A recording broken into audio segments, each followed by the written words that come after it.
Olá, boa tarde a todos. A história de um lugar é feita da memória emocional, cultural e política de um povo. Uma história que é construída de tantos detalhes, de tantas emoções. Assim é o município de Campo do Brito, localizado a 64 quilômetros de Aracaju, no agreste sergipano. Na memória dessa gente hospitaleira, há uma história de resistência. História que já dura mais de um século. Você vai conhecer um pouco mais sobre esse lugar agora no Terra Serigi. Por estas ruas tranquilas, o povo de Campo do Brito leva uma vida desapressada. Dos animais que ainda circulam pelo espaço urbano, a beleza dos monumentos típicos que são a face de uma cidade pequena do agreste sergipano. Aqui a Igreja Matriz, construída em 1893, é ponto de encontro. Ao acaso, ainda é possível ver a banda passar pela janela. Simplicidade brejeira que faz o visitante se sentir em casa. É a hospitalidade, como as pessoas nos recebem aqui, uma banda mesmo assim pequena, mas ela consegue assim, as pessoas vêm à porta, vêm, e eu acompanho a banda. Eu já estava lá indo para a feira e voltei aqui para acompanhar a banda. Então é acolhedor. Então a gente, quando sai daqui, sente saudade. Não se pode beber a água daqui, porque eu sempre venho aqui. Depois que bebe... E eu comprei uma chácara pequena aí, justamente para vir para aqui. Na memória dessa gente hospitaleira, há uma história de resistência que está assim, em cada canto que se olhe por aqui. A igreja nem sempre serviu apenas como um local de oração aqui em Campo do Brito. É que quando a região não era um município, o local era também um espaço de articulação política. O principal responsável por essa história está até hoje enterrado dentro da Igreja Matriz. É o padre Francisco Freire de Menezes, que depois se tornou o primeiro prefeito de Campo do Brito. Marcionílio Rocha conhece bem essa história. O que o padre Freire sonhava para a região? O padre Freire ordenado em Salvador. Chegou aqui em 1891. Esse grande padre, robusto, bonito, inteligente, fez as primeiras cartas cartográficas aqui na própria igreja. Ele queria que a cidade se desenvolvesse? Como que era a cidade naquela época? Nem era cidade? A cidade, vamos dizer, era um povoado. E uma situava mais no Brito Velho, com a capelinha Nossa Senhora da Boa Hora. Ele trouxe para essa igreja, que tinha só o cruzeiro, e fez as modificações que é necessário, achava. Bem como o padre Freire também foi responsável naquela época pelo abastecimento de água através de dois açudes, tanque novo e tanque velho. Não tinha água na região? Não tinha água. Ele também foi responsável pelos primeiros lampiões a gás também. O padre, que chegou ao povoado aos 24 anos de idade, sonhava em ver sua paróquia representar um município. Padre Freire ganhou força entre os fiéis. Um dia recebeu uma visita de um candidato à presidência da província, o que era equivalente ao governo do estado na época. E não pensou duas vezes. Sendo candidato a presidente da província, Siqueira de Menezes, em 1910 esteve aqui e pediu o apoio do padre Freire. Ele foi muito rápido. Daremos todo o apoio. Se emancipar Campo do Brito. E assim ele foi atrás das pessoas adversárias, inclusive do Emiliano José Ribeiro. E pediu, Emiliano Ribeiro, se é assim, eu deste lado da Baiana. Eu vou abraçar sua causa, padre. Assim abraçaram a causa. E deram uma grande maioria estupenda, que aqui era Ribeira, aqui era Campo do Brito, aqui era São Domingos, aqui era Pedra Mole, aqui era Pinhão, aqui era Macambira. E deu certo! Campo do Brito virou município em 29 de outubro de 1912, mas ainda era só o começo. É o cenário típico de um município do interior, uma rua principal que leva o nome do emancipador do município, Padre Freire de Menezes. Aqui fica um antigo prédio da Prefeitura de Campo do Brito. E bem em frente a este local histórico, vive uma personagem importante para a história desse lugar. A gente vai conhecer agora a Dona Toinha. Ela mora nessa casa antiga aqui e é cheia de histórias para contar. Vamos lá? Dona Toinha abriu as portas da casa e o baú repleto de fotos e lembranças. Uma riqueza guardada na memória. Dona Antônia Góes da Fonseca, 87 anos, nascida e criada em Campo do Brito. A senhora viu a cidade crescer, se desenvolver, passou a vida inteira acompanhando esse processo? Acompanhando esse processo. Campo do Brito só tinha a praça da igreja e Começou depois a praça, hoje em dia é o mercado, né?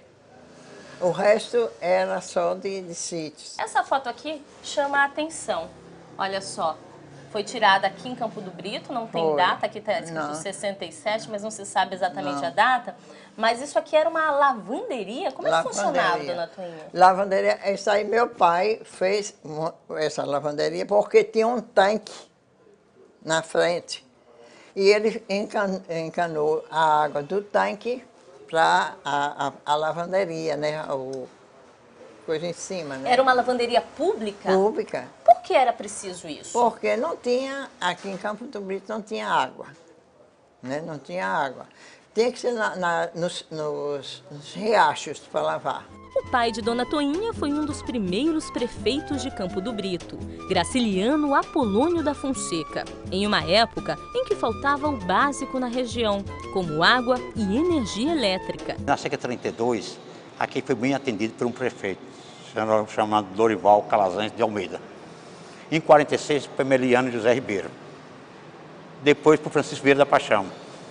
Depois veio um vamos dizer, administrador, chamado Graciliano Apolônio da Fonseca, que trouxe a energia elétrica. Assim, Campo do Brito procurou a desenvolver com impulso. Viu? Veio surgir as primeiras padarias eletrificadas, a luz, e levou a luz até São Domingos. E, posteriormente, veio também trazer um poço artesiano, já eletrificado, com 6 torneiras, que chamava a Rua do Poço artesiano. No baú e na memória de Dona Toinha estão registros dessa época. A gente tem algumas fotos interessantes que mostram um pouquinho dessa cidade. Aqui era onde, dona? Aí é a Serra dos Montes, onde meus pais estão enterrados lá, né? Naquela época já ainda era bem diferente ali, né? Aqui, aqui foi ali onde hoje é o Correio. Ele botou um poço de água, né? Também para que as pessoas tivessem acesso à água. Já era uma dificuldade naquela época. Ele botou isso. Tudo que ele fez, infelizmente, foi extinto. Nas ruas centenárias, uma coisa sobreviveu ao tempo. Este som. A música sai das mãos de crianças e adolescentes. Esta é a Banda Filarmônica Nossa Senhora da Boa Hora. A banda surgiu em 1891, 21 anos antes da emancipação de Campo do Brito. Também foi uma ideia de Padre Freire de Menezes. O padre gostava do festejo, ficou alegre e tudo. Aí convidavam os músicos vizinhos para fazer parte, para fazer alegria, para ter alguma coisa, festividade da cidade, no povoado. Aqui, como era um povoado, não tem muita coisa. Aí o que a banda animava mais, todo mundo para a rua. Nas fotografias e nos recortes de jornais estão lembranças desses 120 anos de existência. A banda ajudou os moradores em momentos importantes, como esse na década de 80, quando os campobritenses foram a Aracaju pedir o 2º grau no município, o que equivale hoje ao ensino médio. E a Filarmônica é um único patrimônio da cidade, um patrimônio histórico, porque a Filarmônica hoje tem 122 anos. Então, é o quê? Mais antiga que a própria cidade. Encontrar músicos em um município pequeno como Campo do Brito há 100 anos não era lá uma tarefa muito fácil. Foi a partir dessa necessidade que surgiu um importante projeto educacional no município envolvendo a Banda Filarmônica. Aqui, crianças e adolescentes recebem aulas de música de graça. Eles começam do básico e depois de um tempo, se aprenderem bem, vão parar na banda.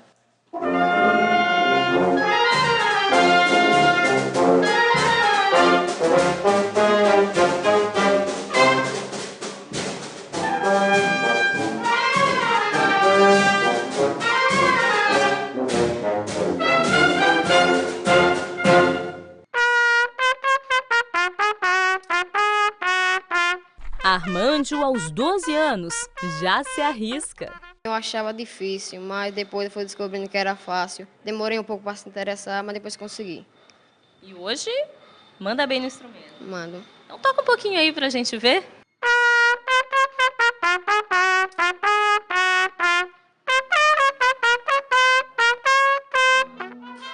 Durante 3 décadas, o projeto foi tocado por um ex-aluno que virou maestro, Manuel Rodrigues de Oliveira, que faleceu em agosto deste ano. Ilna chegou aqui pequenininha para acompanhar o pai. Hoje, domina 3 instrumentos. Eu aprendi com ele, tudo com ele. Foi ele que me ensinou clarinete, foi ele que me ensinou sax alto, foi ele que me ensinou sax tenor. Então, tudo foi ele que me ensinou. Então, não tem como não se emocionar falando dele. Cada vez que a banda toca, vem a lembrança dele. Tudo dele. As aulas, as xingas, que eu levei muito, não foi pouca. Ele sempre falava assim, não, filha, não é assim, faça assim, que é melhor, ficar mais fácil. E não tem como não lembrar da voz dele ensinando para cada trecho, cada pauta, cada nota. Não tem como não lembrar. Para você a música foi uma herança. Uma herança boa? Muito boa. Não tem como ser diferente. A melhor herança que ele poderia deixar para mim foi a música. Eu toquei na minha gravidez inteira e toda vez que eu tocava, minha filha se mexia. Então, quando ela ouvia o avô passar na frente, junto com a filarmônica, ela se mexia. Então, assim, não tem coisa melhor. Emoção, saudade, tradição. A música que fez história, a história que lembra a música.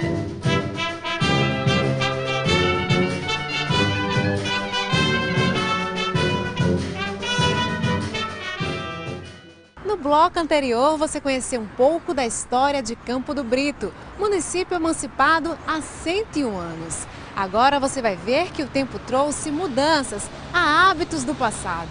Movimentou a economia, mas algumas tradições continuam mexendo com o coração dos campo-britenses.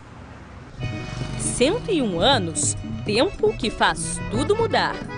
Cultivar a mandioca e fabricar a farinha. É assim que o povo de Campo do Brito encontrou uma forma de sobrevivência. Seu Carlos aprendeu o ofício dentro de casa. Eu aprendi com meu pai, né? Meu pai aprendeu com meus avós aprenderam com o pai, que vem uma tradição que a gente não sabe nem de quando foi. Né? Eu acho desde o início de quando chegou gente, habitante aqui nesse terreno, da gameleira de Campo do Brito, porque quase todo o município de Campo do Brito produz farinha de mandioca. É uma tradição grande, né, daqui no nosso município, que todo mundo tem um manejo bom e que vende bem porque tem uma qualidade especial. Da fabricação manual à mecanização, com a ajuda da tecnologia, Campo do Brito se tornou um polo de fabricação de farinha de mandioca. O município tem cerca de 780 casas de farinha. Pelo menos 6.000 pessoas são envolvidas nesse ciclo de produção. O cultivo começa nas pequenas propriedades. Do campo, a mandioca chega às casas de farinha. Aqui é descascada, triturada, prensada, peneirada e torrada. Mudou 100%, porque quando eu comecei a fazer mais meu pai, era no rodete, 2 homens arrastando. Eu nunca ralei que era pequeno, né? Mas era 2 homens que rolavam a bola para ralar a mandioca. Depois eu botou a gasolina. Mas as coisas eram tão difíceis que a gente comprava 1 litro de gasolina para ralar a raiz e peneirava a massa na mão, para não gastar, né? Porque sobrevivia daquilo. E hoje modernizou demais. Você vê que os maquinários de hoje é tudo moderno, né? Tudo mecanizado, mas a gente também produz, mudemos a produção, mais de 100% também de produção. A gente produzia, na época, 200 quilos. Em 2 dias, arrancava hoje, amanhã fazia. Acordando cedo, no cabo do rodo. Hoje eu estou fazendo aqui 2.000, 2.100 quilos por dia. Repare como mudou, né? Uma grande diferença, né? A farinha de mandioca é distribuída para vários estados brasileiros. E no mercado de Campo do Brito, a clientela é fiel. E essa farinha de Campo do Brito faz sucesso mesmo? Faz, tem feito. O que ela tem de bom? De boa, porque é da safra da lavoura daqui mesmo, mandioca da terra daqui. Aí o gostinho é diferente. É. E o senhor tem muito cliente? Tem, vai até para São Paulo, para Santos, para Juazeiro. É boa essa farinha mesmo? É boa. É a farinha melhor que tem aqui no Brito. O que ela tem de tão especial? Farinha doce, né? Farinha bem feita. Aqui você tem certeza? Tem. Eu só compro aqui. Os produtores formaram uma associação. Juntos, além da farinha, estão fabricando alimentos derivados da macaxeira. Tem pé de moleque, bolos, biscoito de goma, beiju e até empada. Eu acho que para Campo do Brito a farinha é a riqueza de Campo do Brito. Não é só nos nossos povoados aqui não, Gameleira. Quase todos os povoados produzem. Aqui é um dos maiores, mas assim, desse lado de cá, a gente tem na média de umas 580, mas tem o outro lado da cidade também que produz muita farinha. E Campo do Brito tem um PIB de 90% sendo da farinha de mandioca. Então, o Campo do Brito deve ter orgulhoso com essa agricultura, né? E já chama mãe, a mandioca chama mãe. Todo mundo come dela, os animais e os humanos, né? Então, é um orgulho para Campo do Brito e para nós filhos de Campo do Brito, né? Porque hoje a nossa farinha é conhecida no Brasil inteiro. Orgulho que envolve o trabalho e a cultura. Do alto da Serra de São José, com Campo do Brito lá embaixo, os promesseiros rezam em forma de canção.